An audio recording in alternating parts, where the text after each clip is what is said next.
শুধুমাত্র একটা ডিম দিয়ে বিকেলের নাস্তায় বানিয়ে নিতে পারবেন এইরকম 8টা মিনি মোগলাই পরোটা। মোগলাই পরোটা পছন্দ করেন না এমন মানুষ কিন্তু পাওয়া যাবে না বিকেলের নাস্তায় বা মেহমান আপ্যায়নে। এটা কিন্তু খুবই জনপ্রিয় একটা খাবার। এখন কিন্তু প্রচুর বৃষ্টি হচ্ছে আর ঠান্ডা ঠান্ডা ওয়েদারে এরকম একটা স্ন্যাক্স হলে কিন্তু আর কিছুই লাগে না, বিকেলের আড্ডাটা খুব ভালোভাবে জমে যায়। তো একদম সহজে রেসিপিটা শেয়ার করছি, আশা করছি আপনাদের খুবই ভালো লাগবে, সেই সাথে সহজও লাগবে। তাহলে চলুন রেসিপি দেখে আসি।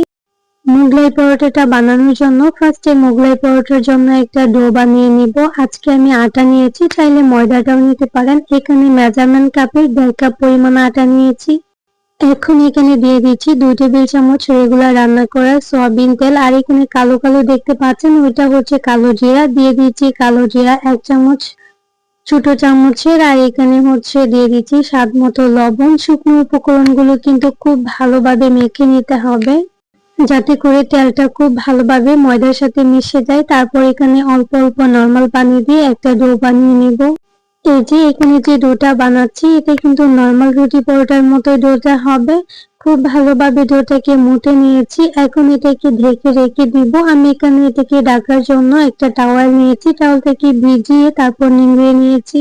এভাবে যদি রাখা হয় কিছুক্ষণের মধ্যে ডোটা কিন্তু অনেকটা সফট হয়ে আসবে। এখন হচ্ছে ভিতরের পুরটা রেডি করব।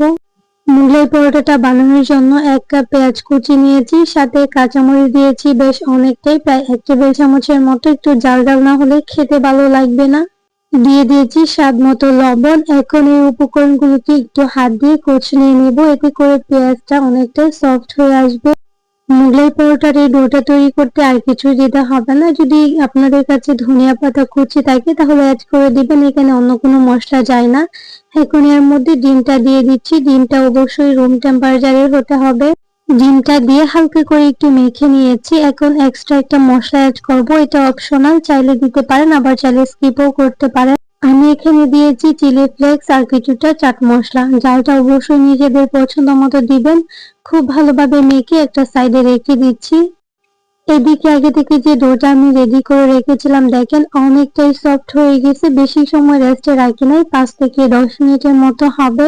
আজকে আমি মিনি মোগলাই পরোটা বানাবো, যার জন্য যে ডোটা আমি রেডি করেছি এই ডোটা থেকে 8টা লেচি কাটবো। লেচিগুলো কিন্তু একদম ছোট ছোট হবে। নরমাল যে আমরা রুটিটা বানাই ঠিক ওইরকম হবে। একটা লেচি নিয়ে ঠিক বলের মতো করে অল্প একটু ময়দা ছড়িয়ে দিয়েছি, দেন আমি একটা রুটি বানিয়ে নিব। মোগলাই পরোটার জন্য রুটিটা ঠিক যেরকম বানানো হয় আমি ঠিক সেরকমই বানাবো। এটা না পাতলা হবে না মোটা হবে। রুটিটা কিরকম হবে এটার থিকনেসটা একটু দেখিয়ে দিচ্ছি, আপনারা দেখে বুঝে নেবেন। তো দেখেন এভাবে আমি সবগুলো রুটি তৈরি করে নিয়েছি। আমি 8টা বানাবো, যার জন্য 8টা রুটি তৈরি করে নিয়েছি। সবগুলা রুটি বানিয়ে নেওয়া কিন্তু ভালো। তারপর আমি শুধু মোগলাইগুলো বানাবো আর তেলের মধ্যে ভেজে নেব। তো রুটিগুলোকে একটা সাইডে রেখে দিচ্ছি। নরমালি যেভাবে আমরা মোগলাই পরোটা বানাই ঠিক সেভাবেই বানিয়ে নিচ্ছি। যেহেতু এটা মিনি মোগলাই পরোটা যার জন্য সামান্য পরিমাণে মাঝখানটাতে আমি পেঁয়াজ আর হচ্ছে ডিমের মিশ্রণটা দিয়েছি।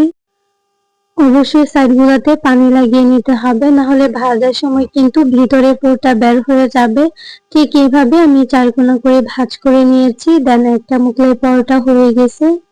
আমি কিন্তু এখানে আরেকটা মোগলাই পরোটা বানিয়ে দেখাচ্ছি। দেখেন ভিতরের পুরটা কোনোভাবেই বের হবে না যদি ঠিক এইভাবে বানিয়ে থাকেন।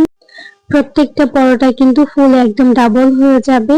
তো দেখেন খুবই ইজি। তারপরে একটু দেখিয়ে দিচ্ছি। এখন সবগুলো বানিয়ে নিয়েছি আর একটা প্যানে আমি কিছুটা তেল গরম করে নিয়েছি। গরম তেলের মধ্যে একটা একটা করে দিয়ে দিব। আমি একসাথে 3টা হচ্ছে মোগলাই পরোটা ভাজবো। একটু কম আছে চুলার আঁচটাকে মিডিয়াম টু লোতে রেখে এগুলাকে ভেজে নিতে হবে। এতে করে অনেক বেশি ফুলকো সাথে ক্রিস্পি হবে। আর যদি চুলার আঁচটাকে বাড়িয়ে দিয়ে এটাকে ভেজে নেন ভিতরটা কাঁচা থাকবে। তো এইভাবেই কিন্তু সবগুলো মোগলাই পরোটা আমি ভেজে নিচ্ছি। সাথে আপনাদেরকে একটা রিকোয়েস্ট করছি, যারা আমার চ্যানেলে আজকে নতুন আছেন, যদি আমার রেসিপিগুলো আপনাদের কাছে একটু ভালো লেগে থাকে তাহলে প্লিজ চ্যানেলটাকে সাবস্ক্রাইব করে পাশে থাকা বেল আইকনটা অন করে দিবেন। আর হ্যাঁ, যারা যারা অলরেডি এই কাজটা করেছেন তাদেরকে অসংখ্য ধন্যবাদ।